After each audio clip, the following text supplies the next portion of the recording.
Hi, Intro to Mass Communication students. I thought I would begin discussion of our topic today, which is music, sharing one of my favorite bands, the Pixies. If you're not familiar with them, I'd encourage you to check them out. In my career at the Wisconsin State Journal, when I was a pop culture reporter, I was able to interview the lead singer of the band and covered several of their concerts, and I continue to be a big fan. So in this session, we're going to talk about music, which is a topic I think everybody can relate to. I also like to think of it as being the history of mass communication, as we talk about it in its role in societies and culture. And when you think about music around the world and all the different genres, music really tells a story and is a reflection of the cultures that it is generated by. And so this week, I want us to be thinking about music as a form of mass communication, and I want us to think about how it defines our culture and even generations. And so we can think about the importance of lyrics and how music has been used in protest, everything from folk to hip hop.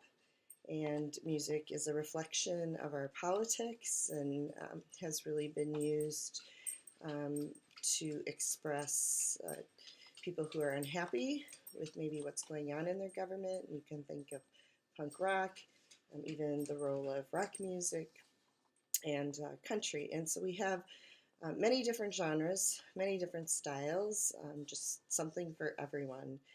And I think it's interesting to look at technology and how that has changed the music industry when we think of the movement to digital, and also to think of the economics of the music industry, looking at really who profits from a song, for example, and how has that changed over time.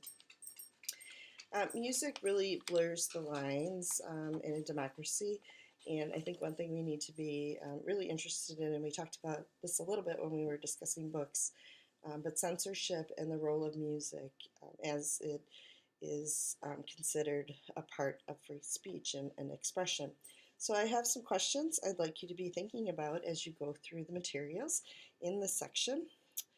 Popular music has raised many questions about music's role in our democracy, such as what people should be allowed to say in a song and whether or not they are protected under the First Amendment. And I'd also like you to be thinking about the challenge in supporting freedom of expression, music as an art form, and while resisting powerful control by companies whose profit motives are usually paramount, how do we reconcile that with the artist's need for freedom of expression? How did rock and roll influence mass media and change music history? Who are some of the major figures in each of these genres and musical movements? Why did hip hop and punk rock emerge as significant music forms in the 1970s and 80s?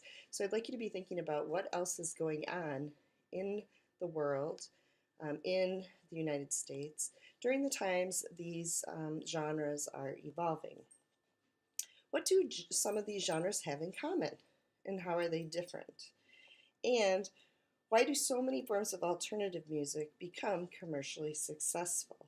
And to be thinking about this in economic terms. So I think this will be a really interesting way for you to look at music. I hope it helps you take a closer look at the kind of music that you enjoy and to be asking yourself, what is it that you enjoy about the music? What role does it play in your life? And maybe, if for nothing else, it's for entertainment and something that you like to do to unwind. It brings you relaxation, or maybe it just makes you happy.